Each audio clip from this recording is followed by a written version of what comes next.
അപ്പം ഇന്നത്തെ theme helping hand ആണ്. ഞാൻ എല്ലാവരും നമ്മളെപ്പോഴും പറയുന്നതാണ്, ഞാൻ അയാളെ ഹെൽപ്പ് ചെയ്തു, ഇയാളെ ഹെൽപ്പ് ചെയ്തു, ഇങ്ങനെ ചെയ്തു, അങ്ങനെ ചെയ്തു എന്നൊക്കെ. അപ്പം ആ ഹെൽപ്പ് എന്താണ് എന്നുള്ളതാണ്. Friend in need is a friend in deed. അതുപോലെ giving a helping hand to a friend or to an unknown person in time is very important. ഒരാൾ ഹെൽപ്പ് ചെയ്താൽ മനസ്സിൽ ഗ്രാറ്റിറ്റ്യൂഡ് തോന്നിയാൽ മാത്രം പോരാ, അത് നമ്മൾ അദ്ദേഹത്തെ നേരിട്ട് ഒന്ന് അറിയിക്കുകയും വേണം. അതായത് എനിക്ക് സഹായം ലഭിച്ചു, വളരെ നന്നായി, it was useful for me എന്നുള്ളത് അദ്ദേഹത്തെ കൂടി ഒന്ന് അറിയിക്കേണ്ടത് വളരെ അത്യാവശ്യമാണ്. നമ്മൾ ഈ ഹെൽപ്പ് എന്ന് പറയുന്നത് എന്താണ് ഹെൽപ്പ് എന്ന് നോക്കാം നമുക്ക്. Definition of a help: to give or provide what is necessary to accomplish a task or satisfy a need. എന്താണോ ആവശ്യം അത് നടക്കാൻ ഏത് തരത്തിൽ നമ്മൾ പ്രവർത്തിക്കണം, അത് അദ്ദേഹത്തിന് കൂടി തൃപ്തികരമായ വിധത്തിൽ എങ്ങനെ ചെയ്യാം എന്നുള്ളതാണ് അതിൽ. Contribute strength or render assistance to, cooperative effectively with. നമ്മൾ കൈത്താങ്ങാവാനാണ് ശ്രമിക്കേണ്ടത്. അതായത് തൃപ്തികരമായി നടത്തി കൊടുക്കാൻ നമ്മളാൽ എന്ത് ചെയ്യണം, അതിന് വേണ്ട ധൈര്യം അദ്ദേഹത്തിന് കൊടുക്കുകയും സപ്പോർട്ട് കൊടുക്കുകയും ഒക്കെയാണ് നമ്മൾ ഈ ഹെൽപ്പ് എന്നതിലൂടെ ഉദ്ദേശിക്കുന്നത്. അത് വേണ്ട സമയത്ത് ചെയ്യും വേണം. അയാൾക്ക് ആവശ്യമുള്ളത് കഴിഞ്ഞതിന് ശേഷം നമ്മൾ ചെയ്തിട്ട് ഒരു കാര്യവുമില്ല. അതേപോലെ ഹെൽപ്പിംഗ് അതേഴ്സ് ഫോർ ഫെയിം എന്ന് നമ്മൾ പലപ്പോഴും കേൾക്കുന്നതാണ്, പല ക്ലബ്ബുകളിലും അതല്ലാതെയൊക്കെ. അതിൽ പ്രയോറിറ്റി ഫോർ പബ്ലിസിറ്റി. പലരും ഹെൽപ്പ് ചെയ്യുന്നുണ്ടെങ്കിലും അത് നമ്മളുടെ ഒരു ഫേമസ് ആവാൻ വേണ്ടി, നമ്മൾക്കൊരു പേര് ലഭിക്കാൻ വേണ്ടി ചെയ്യുന്ന ഒരു പ്രോഗ്രാമായി വരാൻ പാടില്ല. അതുപോലെ തന്നെ ഒരു ചെറിയ ഇതിൽ ഈ കാണുന്ന ഈ സ്ലൈഡിൽ കാണും പോലെ നമ്മൾ സെൽഫി എടുക്കുക. അതായത് 500 രൂപയുടെ ദാനമാണ് അയാൾ ചെയ്യുന്നത്, പക്ഷേ 5000 രൂപ ചെലവ് ചെയ്ത് ഞെളിഞ്ഞു നിൽക്കുന്ന പ്രാഞ്ചിയേട്ടന്മാരെ നാം പല സ്ഥലത്തും കാണാറില്ലേ. ചിലരത് പാടി നടക്കും. ഇപ്പൊ ജഗതി ഏതൊരു ഫിലിമിൽ പറഞ്ഞിട്ടുണ്ടായിരുന്നു, ഞാൻ സൈക്കിള് വാടകയ്ക്ക് എടുത്തിട്ട് മൈക്ക് കെട്ടി പറയാൻ പോവുകയാണ്. അതുപോലെ നമ്മൾ ആവാൻ പാടുമോ, അഥവാ നമ്മൾ അങ്ങനെയുള്ള ഒരു വ്യക്തിയാണോ എന്ന് നമ്മൾ സ്വയം ചിന്തിക്കണം. പ്രശസ്തിക്ക് വേണ്ടി ദാനധർമ്മങ്ങൾ ചെയ്യുന്നവനാണോ അഥവാ ചെയ്യുന്നവരാണോ നമ്മൾ? നമുക്ക് we should not have hidden agenda. അതായത് എന്തെങ്കിലും ഏതു വിധേനയും പണം ഉണ്ടാക്കി, അതായത് പറ്റിച്ചായാലും തിരക്കുള്ള അല്ലെങ്കിൽ പിടിച്ചു പറിച്ചായാലും തിരക്കുള്ള കുറച്ച് പണം ഉണ്ടാക്കിയതിന് ശേഷം എനിക്ക് ഇതിന് ശേഷം വേണം പ്രശസ്തി നേടാൻ എന്ന് വിചാരിച്ച് ചിന്തിച്ച് നമ്മൾ നിർബന്ധമായും അങ്ങനെ ഒരു ചിന്ത നമ്മളിൽ ഉണ്ടെങ്കിൽ we have to change our self. Ashok Nair sir പറഞ്ഞോണം, ഈ തരത്തിലുള്ള പോയിന്റും നമ്മൾ we have to change our self. അത് മാറ്റാൻ നമ്മൾ ഉപയോഗിക്കേണ്ടതാണ്. പിന്നെ അതുപോലെ തന്നെ ചില ക്ലബ്ബുകളിലൊക്കെ ഉണ്ട്, ഈ നേരത്തെ പറഞ്ഞ ചെറിയൊരു എമൗണ്ട് ആയിരിക്കും, പക്ഷെ ഫോട്ടോയും ഇതും കണ്ടിട്ടുണ്ടെങ്കിൽ ഇയാൾ ഒരു 50 ലക്ഷത്തിന്റെ സംഗതി ചെയ്തു എന്ന് തോന്നും. അവാർഡ്, പിന്നെ എന്താണ് അദ്ദേഹത്തിന് ഈ പിന്നെ അനുമോദന യോഗങ്ങൾ നടത്തുക, പൊന്നാട അണിയിക്കുക, ഇതൊക്കെ തരക്കെടില്ല. വലിയൊരു കാര്യം ചെയ്ത ഒരാളെ നമ്മൾ ചെയ്യണം. പക്ഷെ ചെറിയൊരു എമൗണ്ടും കാര്യങ്ങളും നമ്മൾ സഹായം കൊടുത്തതിന് ശേഷം അതിലും വലിയ അംഗീകാരങ്ങൾ ലഭിക്കുന്ന വിധത്തിലേക്ക് നമ്മൾ പോകരുത്. ചിലരുണ്ട് പണക്കാരനാണ് ഞാൻ എന്ന് തോന്നിപ്പിക്കാൻ വേണ്ടിയിട്ടുള്ള ഒരു സഹായം. അതായത് 5 പൈസ കയ്യിലുണ്ടാവില്ല, പക്ഷെ കണ്ടാൽ പിന്നെ പ്രവൃത്തിയും കാര്യങ്ങളൊക്കെ ഈ തരത്തിലായിരിക്കും. അതും നമ്മളെ മോശക്കാരനാക്കും. കണ്ടമാനം ക്യാഷ്, പണ്ട് പറയല്ലേ, കണ്ടമാനം ക്യാഷ്, ഫോറിൻ സ്റ്റൈലാണ് ജീവിതം, വീട്ടിലോ പട്ടിണിയാണ്. ആ ടൈപ്പ് കണ്ടാലും പ്രവൃത്തിയിലൊക്കെ ഭയങ്കര ഇതാണ്, പക്ഷെ ശരിക്കുള്ള അവസ്ഥ വീട്ടിൽ നോക്കിക്കഴിഞ്ഞിട്ടുണ്ടെങ്കിൽ ഇയാൾക്ക് ഇങ്ങോട്ട് സഹായം വേണ്ടതാണ്, പക്ഷേ പ്രവർത്തനം ഇങ്ങനെയായിരിക്കും. അപ്പം അതും ഈ ഫേമസ് ആവാൻ വേണ്ടിയിട്ട് വി ഷുഡ് നോട്ട് ഈ തരത്തിലുള്ള ഒരു പ്രവർത്തനം പാടില്ല എന്നുള്ളതാണ്. അടുത്തത്, നമ്മൾ പലരെയും സഹായിക്കും. ചൂഷണം എന്നുള്ള ഒരു ഇത് വരരുത് ഒരിക്കലും. അതായത് we should never misuse dum, never take anything in return. നമ്മൾ എന്തെങ്കിലും അവരിൽ എന്തോ ഒരു സാധനം കണ്ടിട്ടായിരിക്കരുത് നമ്മൾ ഇവരെ സഹായിക്കുന്നത്.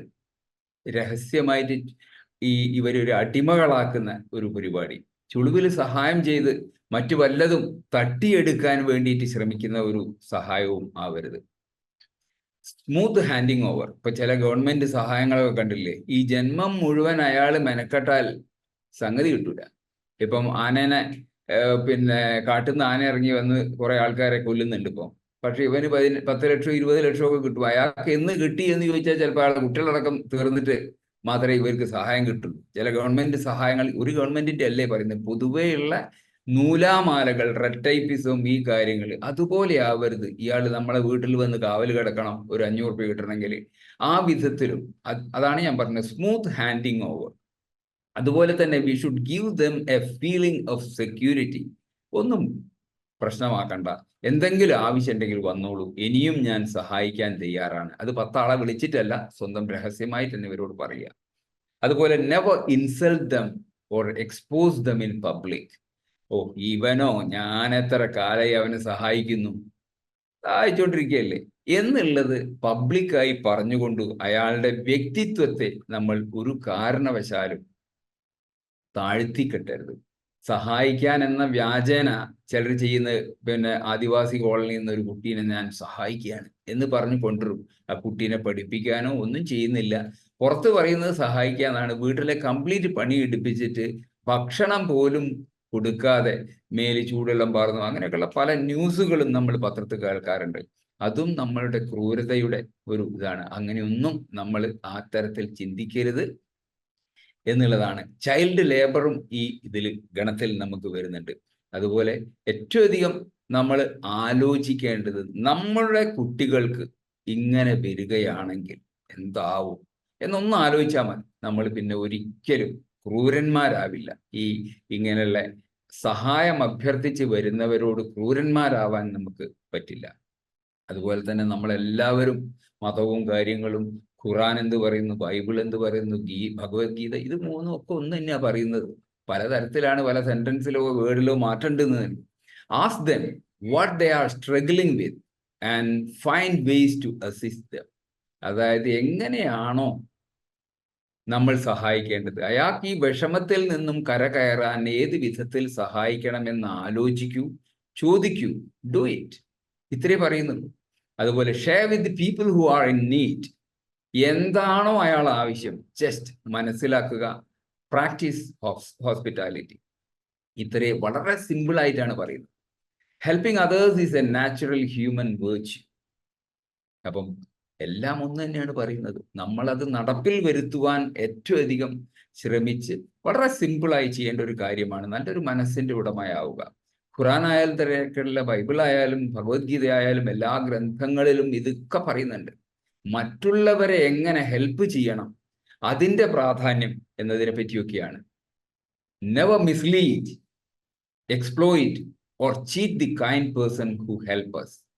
നമ്മളെ ഒരാൾ ഹെൽപ്പ് ചെയ്യാം എന്ന് വിചാരിച്ച് നിൽക്കുന്നുണ്ട് എങ്കിൽ അയാളെ ഒരു കാരണവശാലും നമ്മൾ മിസ്ലീഡ് ചെയ്യരുത്, അഥവാ ചൂഷണം ചെയ്യരുത്, അഥവാ ചീറ്റ് ചെയ്യരുത്. അതായത് ഇങ്ങനെ ഒരു സഹായം ആവശ്യമുള്ള ഒരാളുണ്ട്, അയാൾക്കൊന്ന് കൊടുക്കൂ, പക്ഷെ ഇയാൾക്ക് ലക്ഷ്യം വേറെ ആയിരിക്കും ഉള്ളിൽ. അങ്ങനെ ചെയ്യുമ്പോഴെന്താ വെച്ചാൽ later him not even take risk to help even the genuine needy. അതായത് അത്യാവശ്യമുള്ള ഒരാൾക്ക് പോലും പിന്നെ ഇയാൾ ഹെൽപ്പ് ചെയ്യാൻ ബുദ്ധിമുട്ടായിട്ട് വരും. എന്തുകൊണ്ട് വെച്ചാൽ മാനസികമായി അയാൾക്ക് ബ്ലോക്ക് വരും. ചൂടുവെള്ളത്തിൽ വീണ പൂച്ച പച്ചവെള്ളം കണ്ടാലും പേടിക്കും. അത് എന്തുകൊണ്ടാണ്? ഇങ്ങനെ ബുദ്ധിമുട്ട് എനിക്ക് വന്നല്ലോ, അതുകൊണ്ട് ഇനി അതിലേക്ക് മെനക്കെടണ്ട എന്നുള്ള ഒരു ചിന്ത വന്നാൽ ബുദ്ധിമുട്ടാണ്. അതാണ്, അങ്ങനെ ചെയ്താൽ നമ്മൾ സമൂഹത്തിനോട് പോലും ചെയ്യുന്ന വലിയൊരു മോശമായ കാര്യവും അത് സമൂഹത്തിന് തന്നെ നഷ്ടമാവാനും ചാൻസ് ഉണ്ട്. ഇത്തരം നല്ല ആൾക്കാരുടെ പ്രവർത്തനത്തിൽ കുറവ് വരാനുള്ള ചാൻസും ഉണ്ട്. പിന്നെ നമ്മൾ deserving people, we should analyze who is the deserving candidate, who is the deserving people who need the help. അല്ലാതെ എല്ലാവർക്കും ചെയ്യുമ്പോൾ എന്താ വെച്ചാൽ നമ്മളൊരു ചിലപ്പോൾ തെറ്റിദ്ധരിപ്പിക്കപ്പെടാൻ ചാൻസ് ഉള്ള ഒരു വ്യക്തിയോ, അതായത് ഇയാളെ ആർക്ക് വേണേ മിസ്ലീഡ് ചെയ്യാം, ശരിക്കും അയാൾക്ക് ആവശ്യമൊന്നും ഇല്ലായിരുന്നു എന്നാലും എന്നൊക്കെ നമ്മൾ പലപ്പോഴും പറയാറുള്ളതാണ്. മറ്റുള്ളവരറിയാതെ വേണം നമ്മൾ പൂർണ്ണ മനസ്സോടെ, പൂർണ്ണ സന്തോഷത്തോടെ വേണം നമ്മൾ ബാക്കിയുള്ളവർക്ക് ഉപകാരപ്പെടട്ടെ എന്ന് ചിന്തിച്ചുകൊണ്ട് വേണം സഹായിക്കാൻ. അതല്ലാതെ ഈ ചങ്ങാതി ഇപ്പൊ വന്നല്ലോ, ഇനിയിപ്പോ എന്തേ ചെയ്യാതിരിക്കാൻ വയ്യല്ലോ എന്ന് വിചാരിച്ച് അറിയുന്ന 4-5 ആള് വന്നിട്ടുണ്ട് എന്നാലും കൊടുക്കുമ്പോൾ 100% സന്തോഷത്തോടു കൂടി അയാൾക്കും കുടുംബത്തിനും ഇതൊരു ഉപകാരമാവട്ടെ എന്ന് വിചാരിച്ചിട്ട് ചെയ്യുകയാണെങ്കിൽ വളരെ ഒരു സംതൃപ്തിയോടുകൂടി അദ്ദേഹത്തിന് ഉയർച്ചയിലേക്ക് എത്താൻ പറ്റും. അദ്ദേഹത്തിന് മീൻസ് ഹെൽപ്പ് സീക്കർക്ക് എത്താൻ പറ്റും. പിന്നെ അതുപോലെ തന്നെ ഈ പറഞ്ഞ അപ്പുറത്ത് ബാർട്ടർ സിസ്റ്റം നമ്മൾ ഇതിൽ അപ്ലൈ ചെയ്യാൻ പാടില്ല. ഇതിൽ ഗിവ് ആൻഡ് ടേക്ക് എന്നുള്ളതിൽ വളരെ ഇൻവെർട്ടർ കോമാസിലായിരിക്കണം. ബിക്കോസ് നമ്മൾ കൊടുത്തു, അയാൾ സ്വീകരിച്ചു, പിന്നെ അയാളിൽ നിന്ന് ഇയാളിത് എന്നെ മൈൻഡ് ചെയ്യുന്നില്ലല്ലോ പോകുമ്പോൾ, അല്ലെങ്കിൽ അയാളെടുത്ത് അതുണ്ട് അത് അയാൾ തന്നില്ലല്ലോ എന്നുള്ള എപ്പോഴും അയാളിൽ നിന്ന് സംതിങ് ഐ ആം എക്സ്പെക്ടിങ് എന്നുള്ള ഒരു ഇതിലേക്ക് പോയി കഴിഞ്ഞാൽ വീണ്ടും നമുക്ക് സാറ്റിസ്ഫാക്ഷൻ എന്നുള്ള ഒരു ഇതുണ്ടാവില്ല. സോ അതും നമ്മൾ ശ്രദ്ധിക്കേണ്ടതാണ്. അടുത്തത് സം എത്തിക്സ്. നമ്മളെല്ലാവരും പറയുന്നുണ്ട് ഇടത് കൈ കൊടുക്കുന്നത് വലത് കൈ അറിയാൻ പാടില്ല. നമ്മൾ ഇടത് കൈ കൊടുക്കുന്നത് 150 കൈ അറിയണം എന്നുള്ള ചിന്തയോടുകൂടി കൊടുക്കാനേ പാടില്ല. Should not inform others about our help. നമ്മൾ ഇതേപോലെ നേരത്തെ പറഞ്ഞ പോലെ തന്നെ ഞാൻ ആ അഡ്മിഷൻ വാങ്ങിക്കൊടുത്തത് ഞാനാണ് എന്ന് പറഞ്ഞിട്ട് അവിടെ ഒന്ന് ഞെളിയാനുള്ള, അതെങ്കിൽ അടുത്ത ഇലക്ഷന് നിന്നിട്ട് ഇത് ജയിക്കണം, ഇതൊക്കെയാണ് എൻ്റെ ലക്ഷ്യം എന്നുള്ളതും തോന്നാൻ പാടില്ല. കഴിയുന്നത്ര നോ പബ്ലിസിറ്റി, അതുപോലെ no photo session or no selfie. അതുപോലെ നേരത്തെ ഞാൻ പറഞ്ഞ പോയിന്റ് തന്നെയാണ് നോ സ്വീകരണം അഥവാ അനുമോദന യോഗങ്ങൾ, അവാർഡ്, ക്ലബ്ബ് സ്റ്റൈലിലുള്ള ഈ പരിപാടികളും നമ്മൾ എൻ്റർടൈൻ ചെയ്യാൻ പാടില്ല എന്നുള്ളതാണ്. ഇതാണ് സെഷൻ. ഇനി അടുത്ത ഇതിലേക്ക് നമ്മൾ മെഡിറ്റേഷനിലേക്ക് കിടക്കാം, മൈൻഡ് റീപ്രോഗ്രാമിങ്ങിലേക്ക്.